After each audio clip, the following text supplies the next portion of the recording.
Welcome to the Politics programme with me, George Hargreaves, and once again it's my pleasure to introduce three fabulous guests. First we have Grace Fleary, a vocalist, but more importantly, a youth ambassador for St Mary's Youth Club. It's good to have you with us.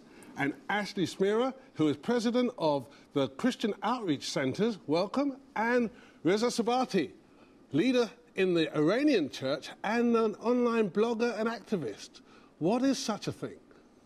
A blogger is basically an online journalist. I think even the term is becoming a bit dated now, with people tweeting and updating their statuses on Facebook and whatever. But it's preferred to the old-style journalism because everything is immediate and people say everything that comes into their mind, so it's preferred that way. So what's the big story at the moment politically, particularly as an Iranian?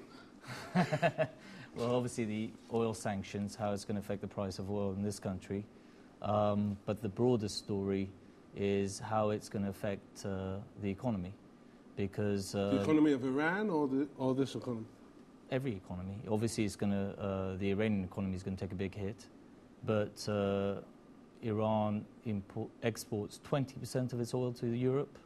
Okay, before we go on, let's just explain for the viewers who may not have caught this story that the EU, correct me if I'm wrong, the EU have now agreed immediate sanctions on Iran, so no more imports deals to be done with Iran. The ones that are in place up until June can go forward, but nothing more until they stop their nuclear program. That's correct, yes. I think it's only fair to explain that Iran's actually had a nuclear program since the 60s, but really it's a weapons-grade nuclear? No, to a domestic nuclear program for energy. The way the Iranians look at it is that, you know, the country on their left has been decimated, the country on the right has been decimated, and they need self-protection. The other way they look at it, in terms of producing energy, is that the more energy they can produce through a nuclear technology, the more oil they can export, and hence the more hard currency they can get. Obviously, this is not acceptable to Israel, and they have a strong lobby in the United States, and they will ensure that any presidential candidate will oppose it strongly.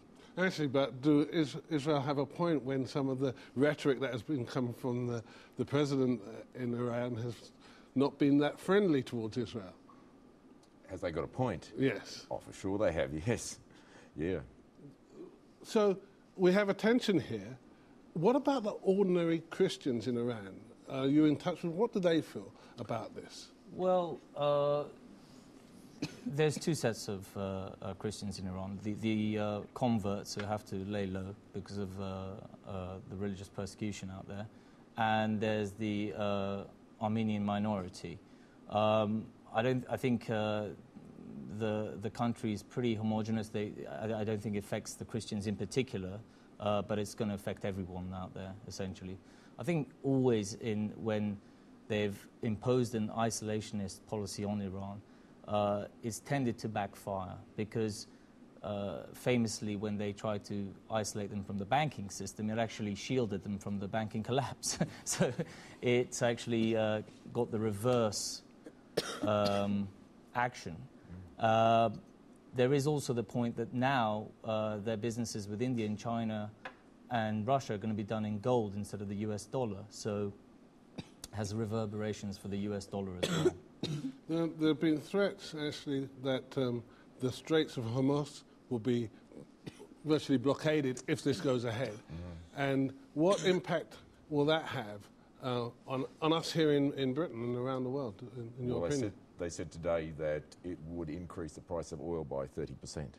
So that won't just affect, that'll affect every person. You imagine that increase at the fuel pump by 30%. So it's a big thing. Grace, in the youth clubs that you represent, do these issues permeate down to teenagers, or is this stuff so much geopolitics that you don't really care and you just get on doing what you're doing? I think they care, but at the same time, I think really, I mean, they don't really drive, so to them it's the same time it's sort of oil. But I mean, in the long run, it will affect them, of course, and then it will make them think about it, obviously, as it affects their family life and into how their parents react to things and get put inside those situations. I think it will definitely make them talk about it. But for the minute, while it's not been made as big as it could possibly be, as it's going to definitely be, I don't think that they're in such of a know-it-all term at the minute. So what are the issues that the youth, the political issues? We met a couple of weeks ago when we were on the BBC, that other channel, talking about stop and search. yeah. And within 2 weeks of that, they announced a change in the whole stop and search procedure. So your voices were heard. What other issues are there that are really getting young people animated, in your opinion? I think in a definite term, there'll always be a problem there between police and youths at the minute, unfortunately. I think there'll always be that barrier. I think even with the change of stop and search, the fact in the past, because how it was reflected onto youths, there'll always be that barrier there, and I think that will always stand up and make youths never be sure of the police. And so I do think that that line will always be there, but I think with the change there, it also gives them a little bit more freedom to then say, right, now we're going to stand up, now we're going to say something, now we have something to say, which they always did have something to say, but give them that bit more angst to get up and say something without feeling that they're going to be stoned and put back down again. So, yeah. And today yesterday in the House of Lords, there was quite a historic moment where the House of Lords overturned the flagship policy of the coalition concerning capping benefits. The argument has been a fairness argument. You know, how's that going to impact the youth if benefits are capped in families in the way that the coalition government are suggesting? I think the problem probably definitely...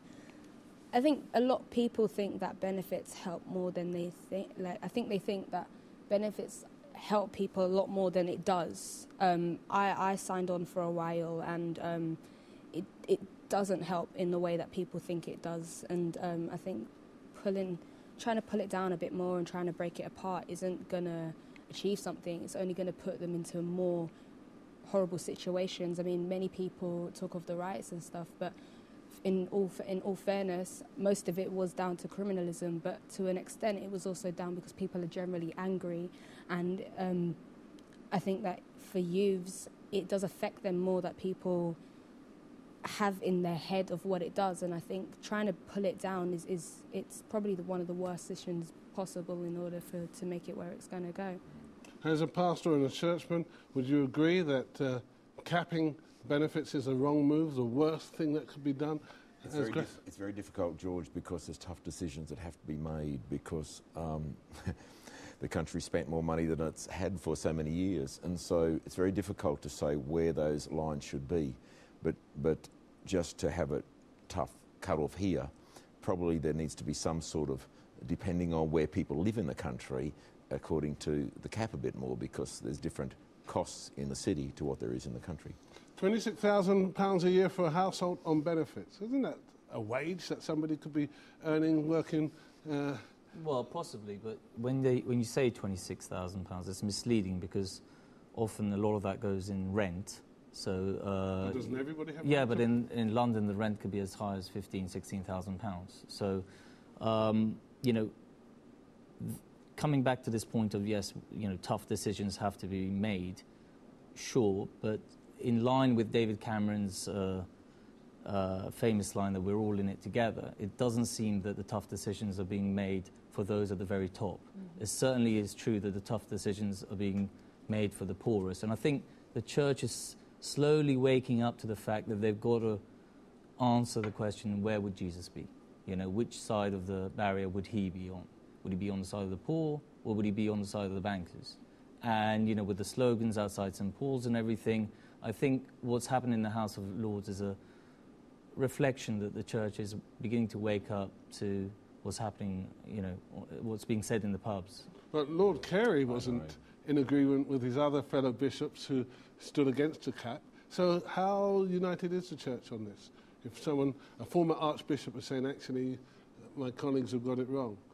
Well, I mean, he is a former archbishop, and I think, like I said, he's got to be seen to be. It's a lot easier for him to say, given that he's not part of the decision-making process. So we've had a lot of debate on whether there should be a House of Lords at all. Is this a golden moment for the House of Lords to say, actually, we are useful? We can come in and we can stop legislation, we can send it back to the lower house, we can get revisions done, we can reflect the will of the people. Is this a good day for the House of Lords? Definitely. We definitely need the House of Lords because there needs, it's like everyone needs to have a check and a balance. So that's like a check on the House of Commons. So I think it's a very good thing to have the House of Lords, yes.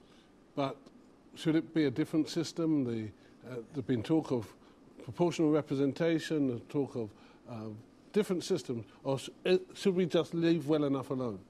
Well, it's essentially somewhere where they can kick around a bill for a while. I mean, they don't change anything. This thing can go back to the Commons and they can overturn it. But every time they talk about reforming the House of Lords, MPs realise that they're going to have to retire at some point and they need a place to go, so they can that idea pretty quickly. But we've just topped £1 trillion worth of debt.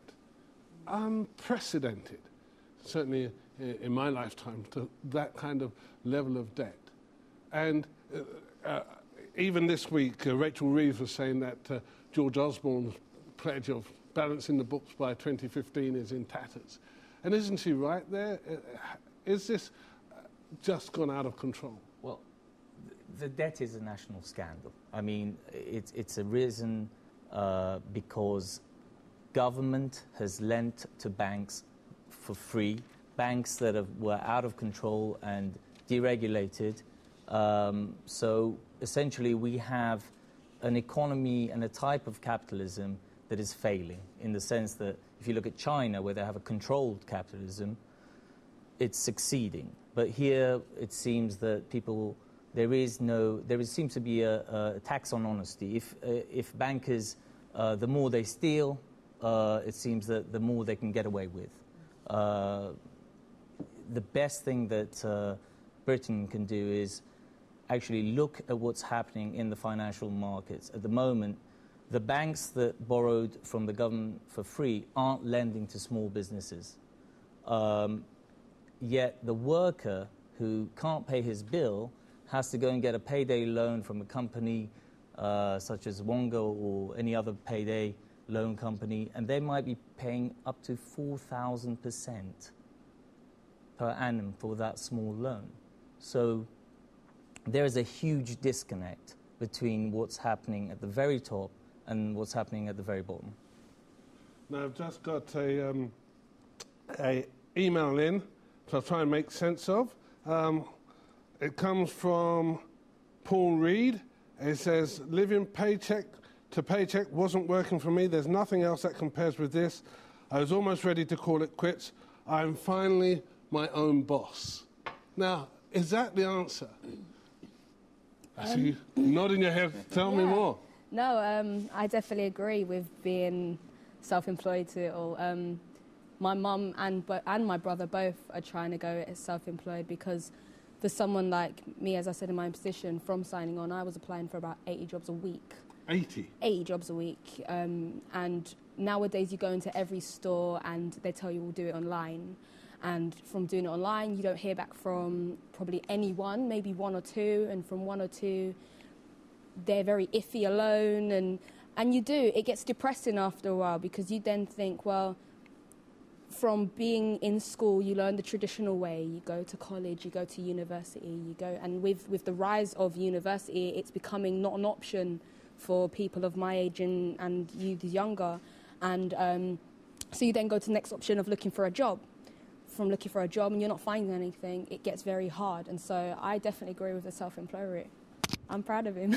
Well done, proud of him. And in fact, in the figures that came out about the unemployment figures, there was a big rise in people coming off the dole, going into self-employment. Is this a cultural shift that we're seeing? Is being employed now to last century, per se? I think that I travel a lot to other countries, and a lot in the developing countries you see a lot more people who are self-employed with businesses than what you do in Britain. So I think that in tougher times, people like Grace here are going into business and they're thinking there's another way to do it. So it gets the mind thinking that there's opportunities out there that they can do something. Now, you've worked in the financial area as well as being a leader in your own church. Are you seeing the rise in entrepreneurship from the grassroots, as it were? Well, I think, it's a question of desperation as well. People can no longer live on £65 a week. I mean, when people talk about a huge welfare payout, the one aspect of the welfare system that doesn't actually pay out a lot is for the people on the dole. There's a lot for incapacity benefits, etc., but people can't survive on £65 a week. They have to. They have no option. And we are living in the middle of a digital revolution, so people are finding that, they can look to the internet for jobs and, expand their horizons.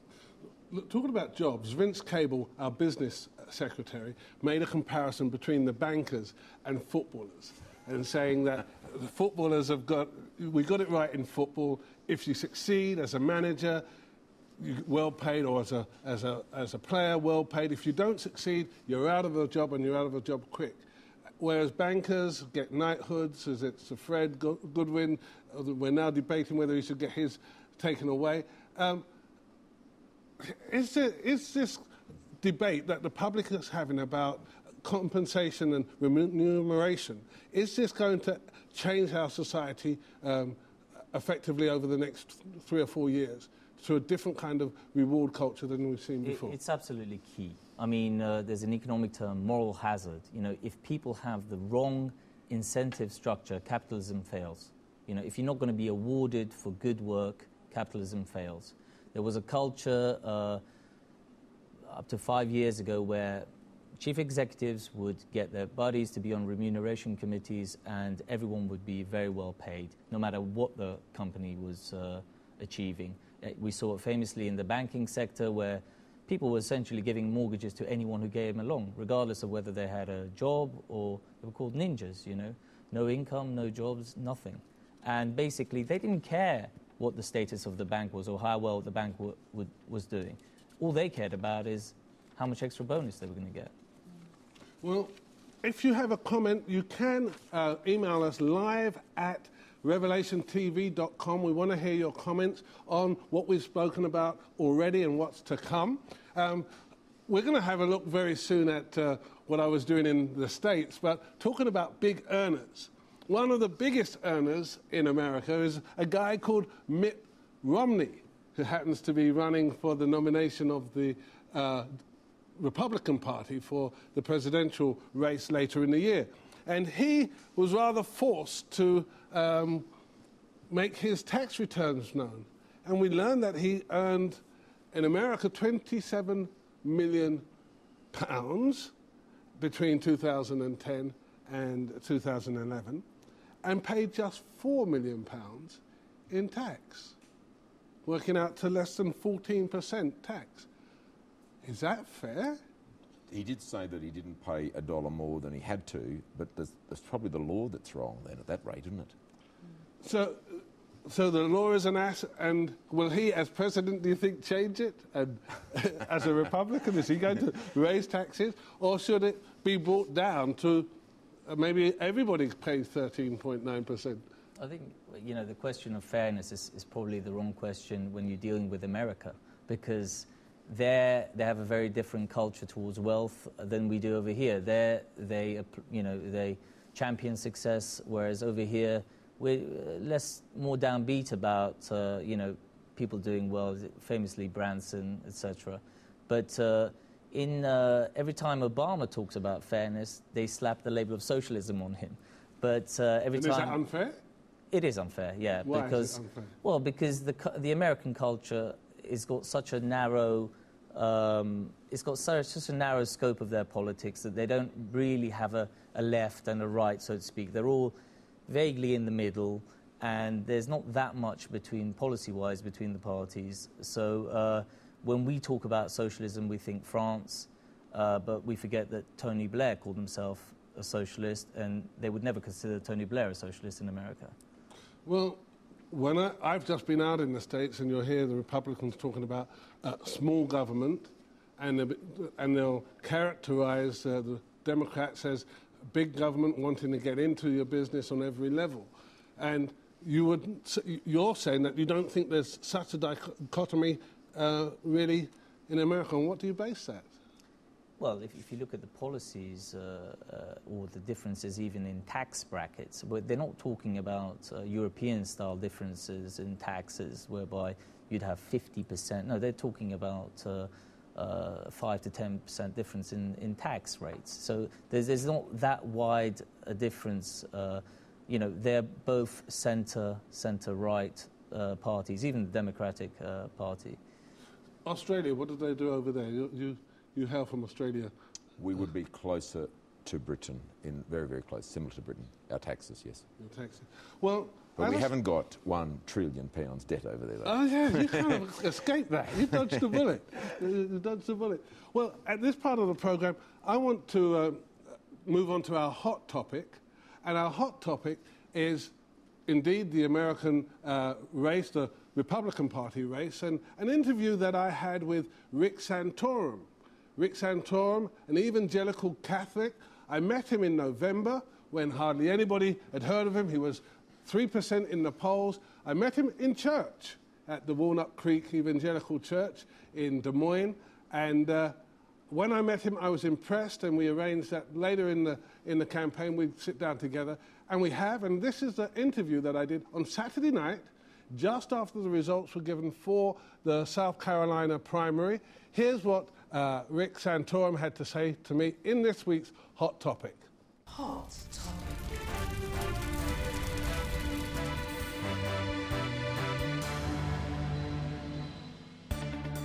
The Hargreaves Report.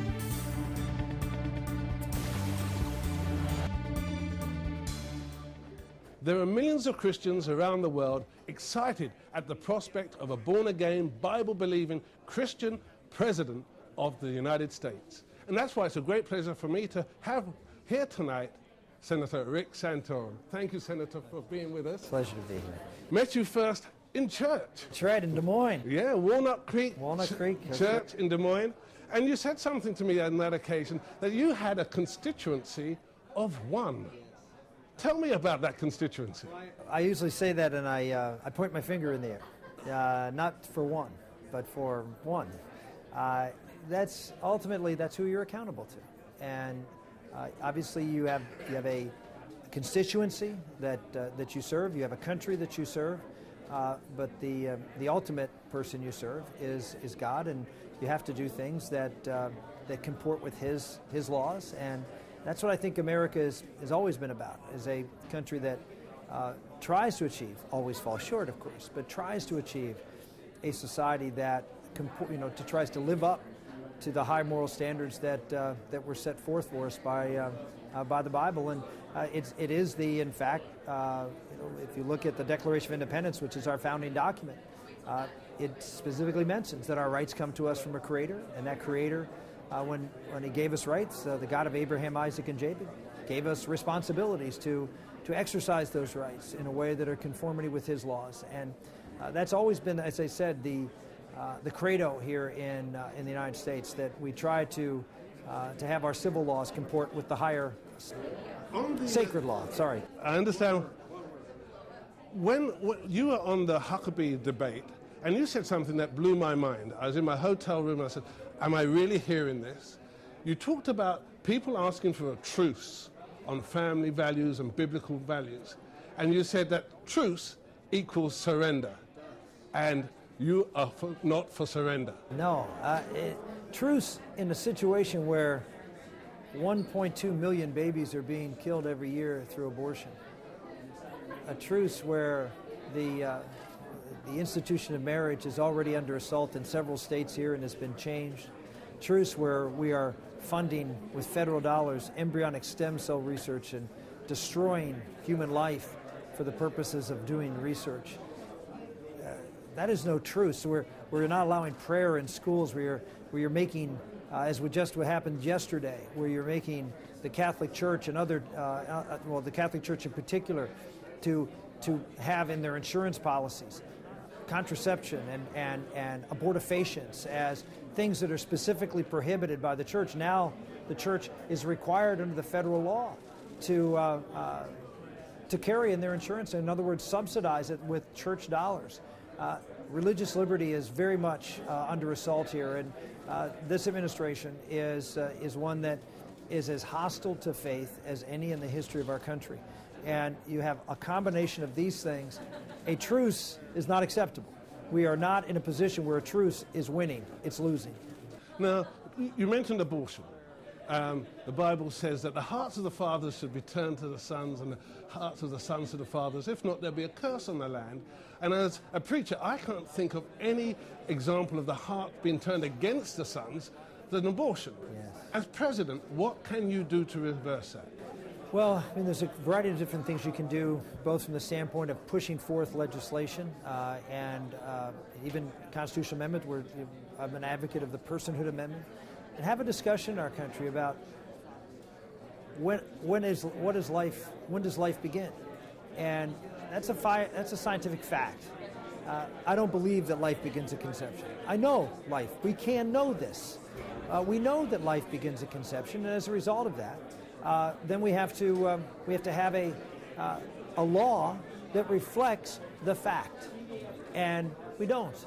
We have a law given to us by our court that specifically says in the opinion that we don't really know when life begins.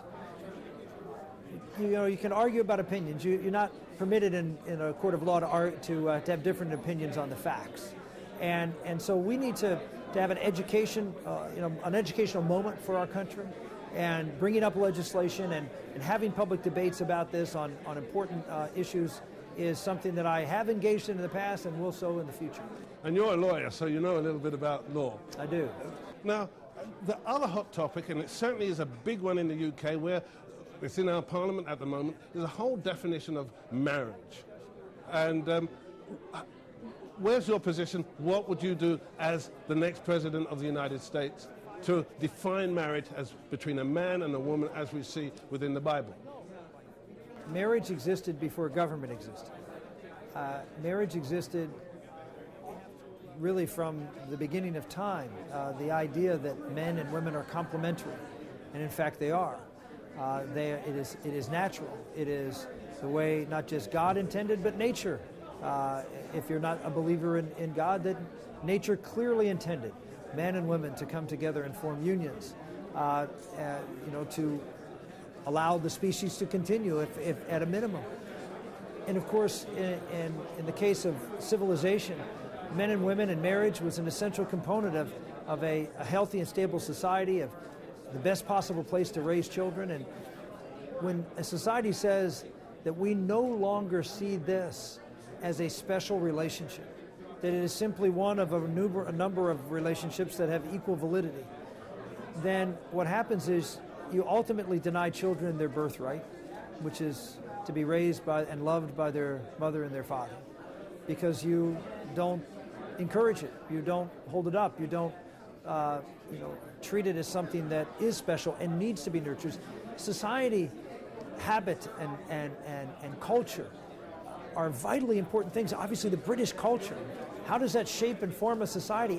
It's the habits and culture of a society are huge when it comes to what society you are going to be, and so are your laws. And so when we fundamentally change habits and culture and society and say, oh, but it will have no effect on anybody, we know that's not true.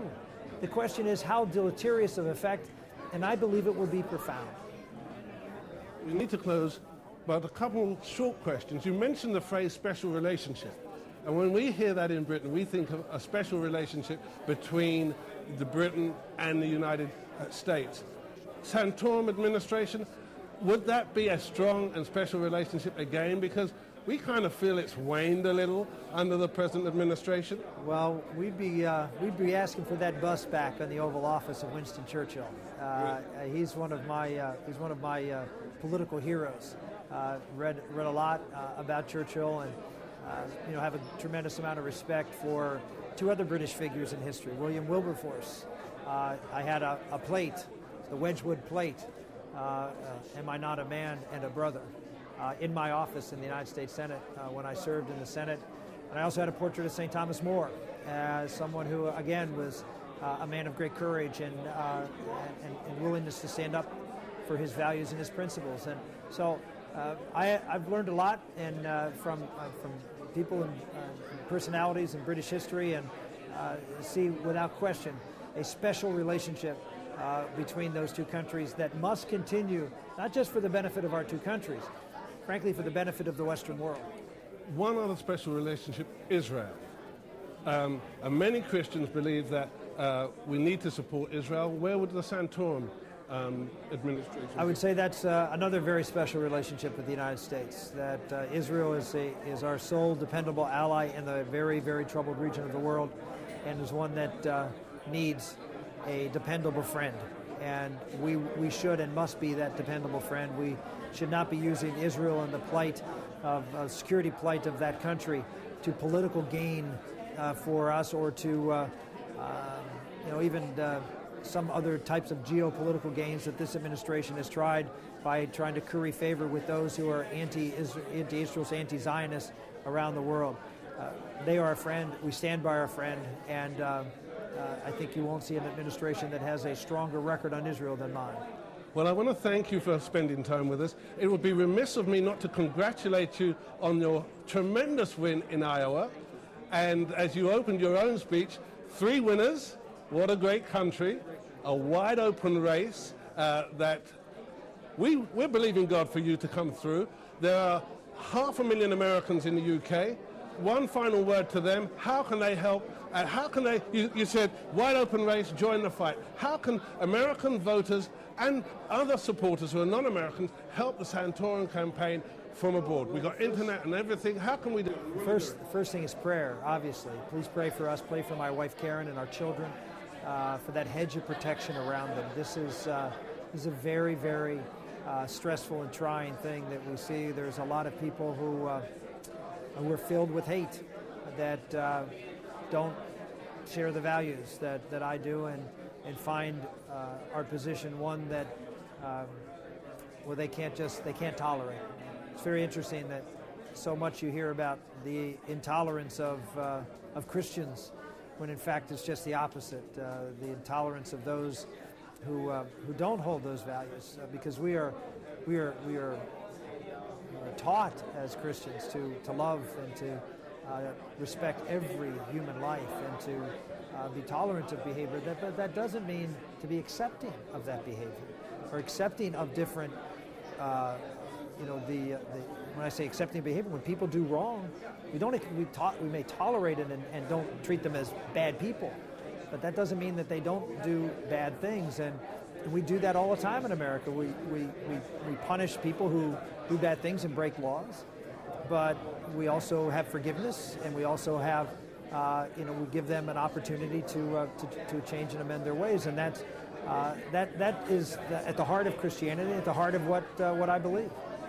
Senator Santorum, I really want to thank you for being with us. We will pray for you. We will support you in prayer, and we say God bless you as you continue down the road to the White House. God bless you. God bless. The Hargreaves Report.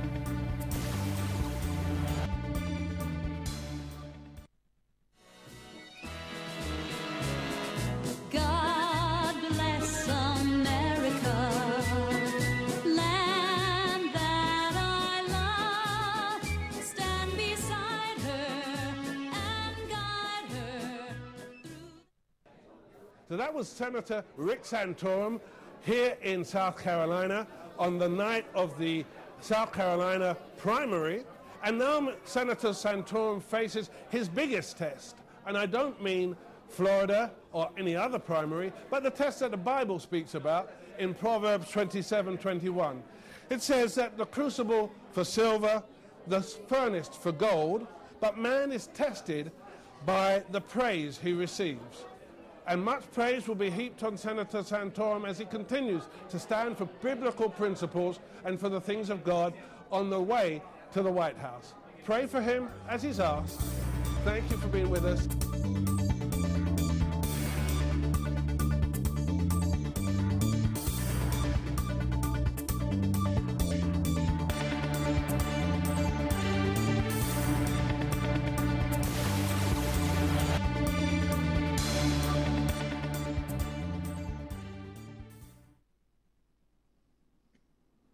Hot.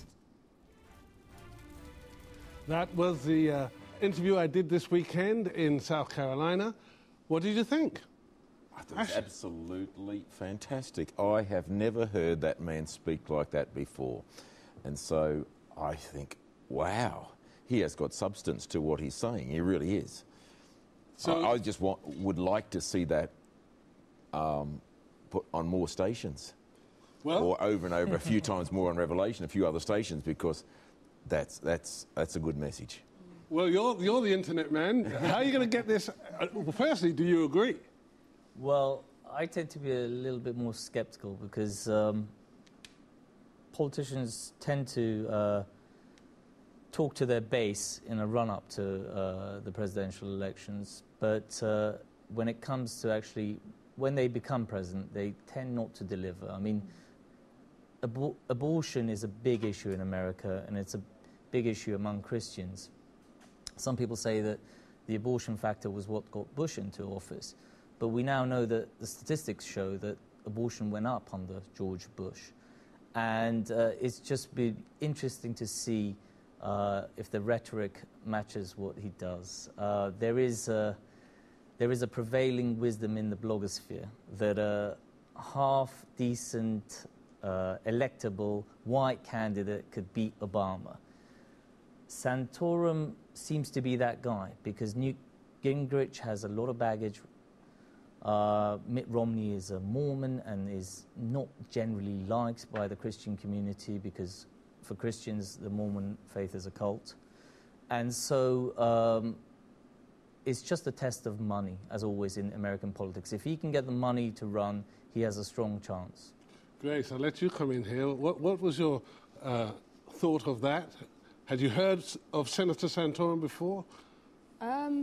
Bits and pieces I'd heard of him, but that definitely gave more of an input to from those bits and pieces that I did hear of him. I think one of the things that definitely stood out for me was when he was talking about marriage and saying that marriage was there before the government. I thought that was absolutely brilliant, really, that he'd gone and said that. So, yeah, and I thought it was really interesting to what he had to say.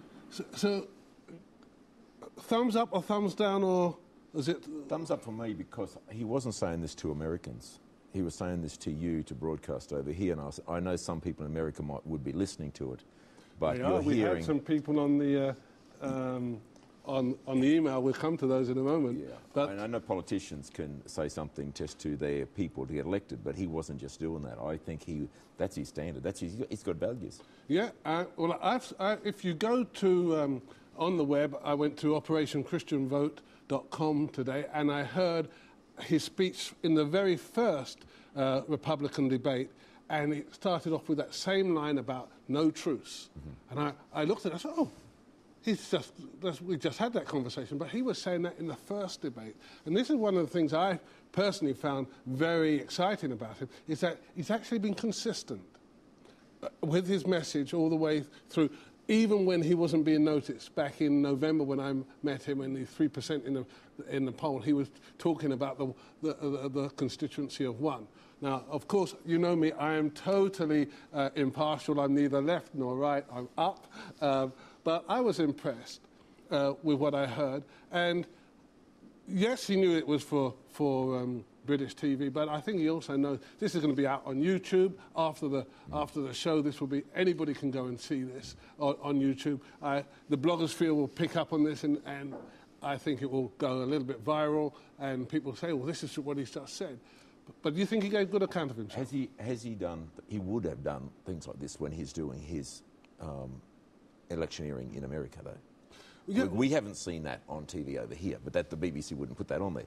Say it again so that the Sanctorum camp can hear it. We don't get this. Yeah. And this is one of the reasons why we worked for almost 3 months to get this interview, is that over here there's a news blackout. Hear me when I say we don't know. I know because I've met Santorum. I've spoken to his wife, I've met his daughter, I've been on the campaign trail, and I come away thinking, wow, if only we could have this kind of mainstream political debate in Britain, it would be wonderful. But what we get here, we don't get, for instance, anybody saying that Sanctorum can win. I wouldn't read that in the Telegraph or the Guardian. But you think the blogosphere is saying that Sanctorum could win and beat President? What I said is that with his charisma, he's definitely more charismatic than Romney, and he's less pugnacious, than Gingrich. I think he stands a good chance. But history has shown that it all boils down to money in these races. And that's the problem with the American political system, is that you need vast amounts of cash to even have a chance of getting further. Well, are there not a vast amount of Christians? We heard there's 500,000 Americans.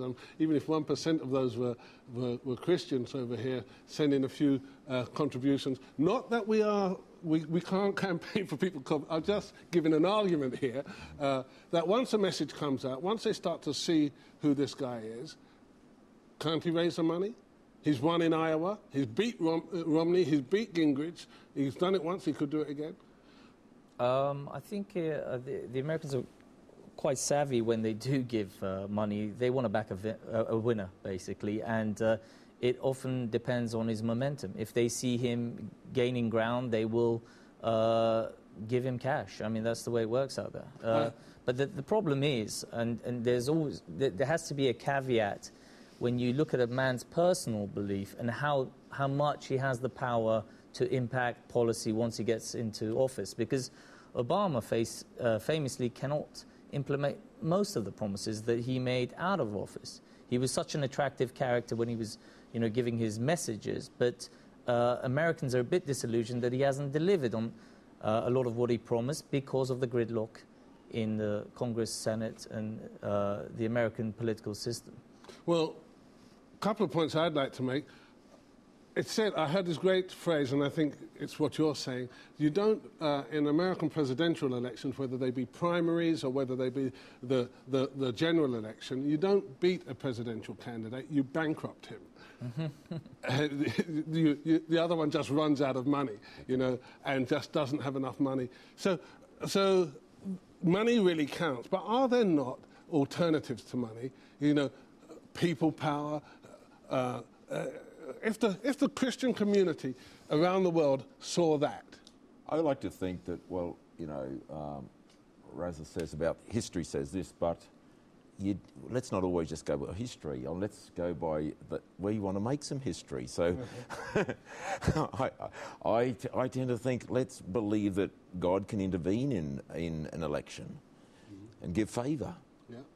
The money's one thing, but the favour of God is something even bigger and better than that. And the Bible does say it's God who gives the power to create wealth, so that the covenant can be kept. Now, I may have sounded gushing about Senator Santorum, and let me try and balance that with some of the concerns that I did see, and it surrounds the use of money. 95% of election dollars are spent on television advertising. And mostly negative. Television advertising. So, I think when you have the amounts of money being spent that goes into a presidential election, you've got to look at the lobbies behind the money, whether it's the arms lobby, the gun lobby, the Israel lobby. Santorum in that clip said he wants to be the most friendly administration to Israel. Now, Israel already gets a subsidy of $6 billion every year, and they have more than 300 nuclear weapons. I mean, how much more does he want to subsidize Israel? I mean, it's one thing to be a friend to Israel, But if you give them unconditional support, there's a point at which Israel will be harmed if it's allowed to carry on the way it is at the moment. Now, what would be your response be to that, Ashley? I would say that Israel, within the next few years, will need friends. And even in him saying that means he will be a friend to Israel. Because with what's happening all around Israel, they need someone who will say, we will support you. Grace, your feeling? Yeah, no, I totally agree. I think there's being a bank and then there's being a friend, and I think from things I've read in the press and in the paper and stuff is that I think where the cross between is that people think that you're being friends by giving money over, and I think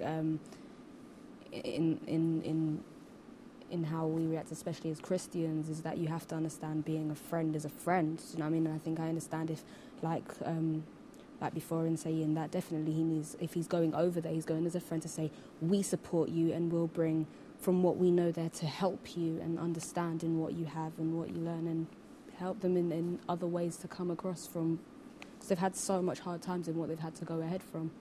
You mentioned negative campaigning, and if I have to say, I was a little concerned at some of the ad spend that the Santorum campaign did put out during the South Carolina campaign.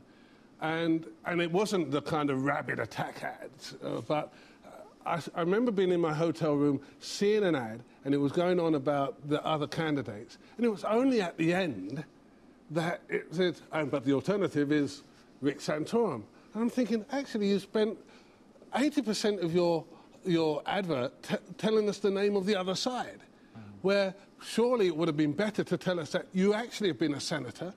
You talk about getting policies through. This guy has got major bills through the Senate, and he's done it by working with both sides of the House. He's a great, although they know where he stands, he's a great bringer together of both sides. He can do that. That's surely what a president needs to be able to do. I've never heard that, what you just said, ever before about. And I would say, why are you not getting that message out, that you can actually do the job that needs to be done?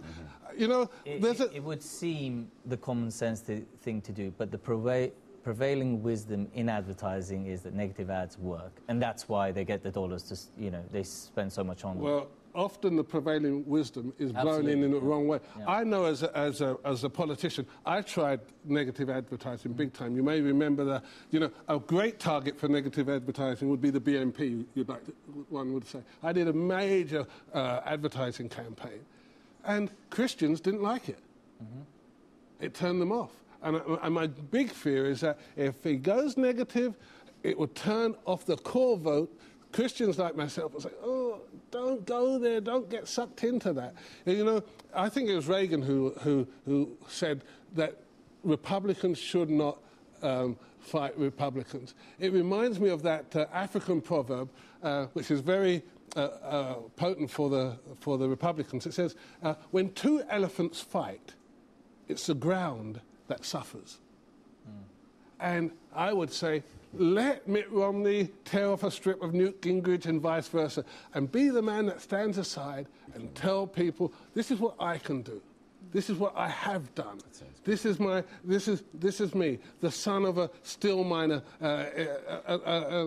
from an Italian background, whose father said, I'm not going to teach you Italian because you're American, and you need to be an American. You know, he needs to get that story out and leave the fighting to the others.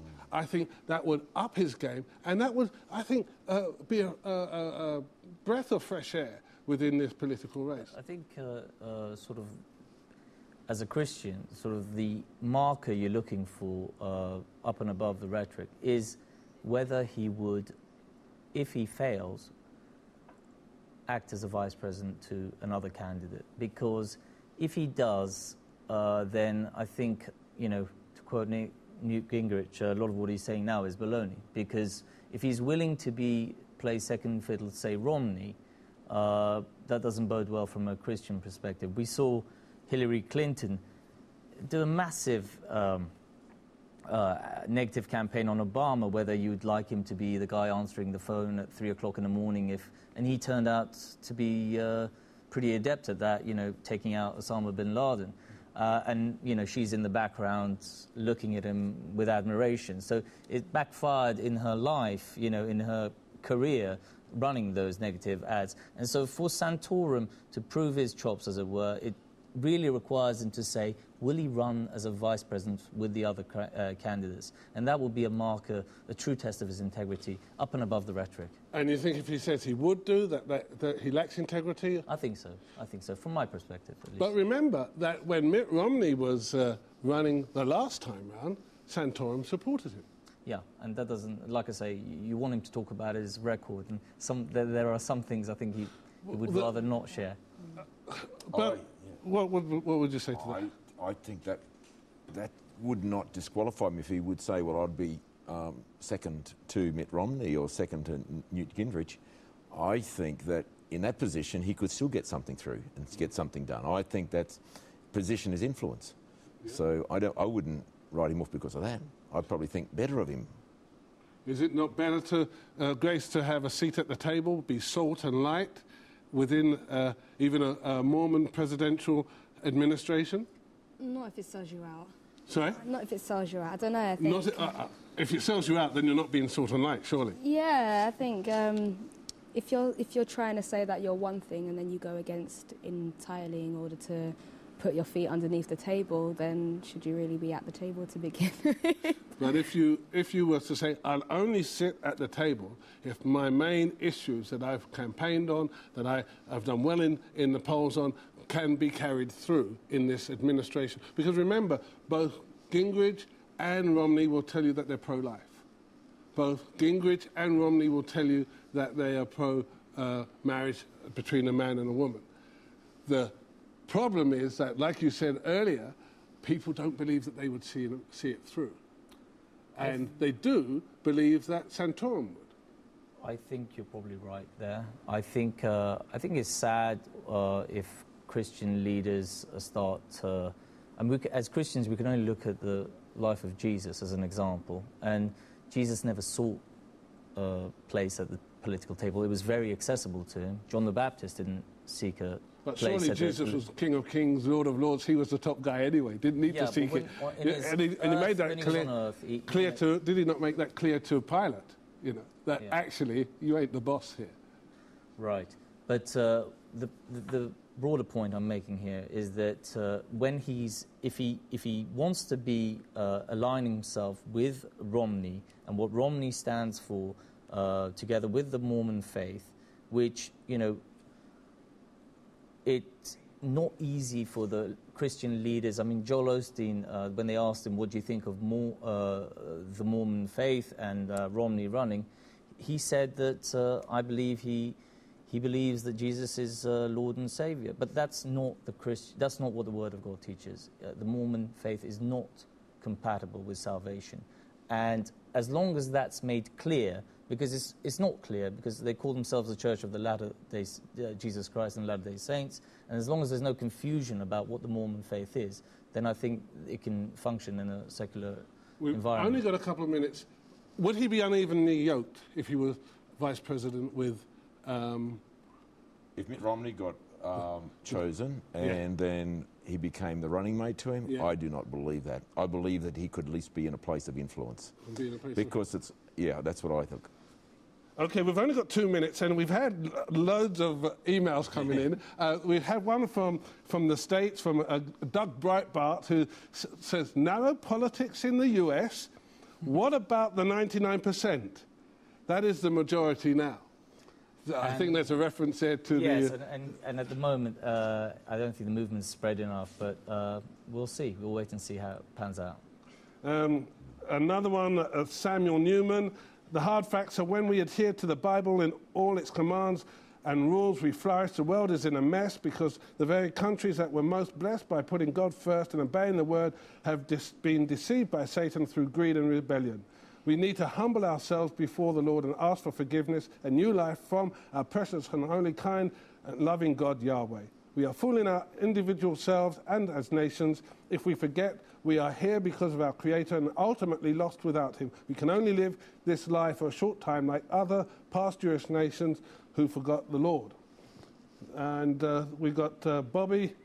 We've got 1 minute. So Bobby in England, I would like to know, we'll move on. That's not really what we've been talking about. We're going to have to close. Good speech. This is somebody saying good speech from Santorum, like you panelists said he will deliver. Any lessons for UK electoral campaigning? We're almost out of time. I want to thank you, Ariza Sabati. I want to thank you, Ashley Smearer and Grace Fleury, for being on the Politics programme. But most of all, I want to thank you for watching, because without you, there's no programme. God bless you. Good night, and see you next week.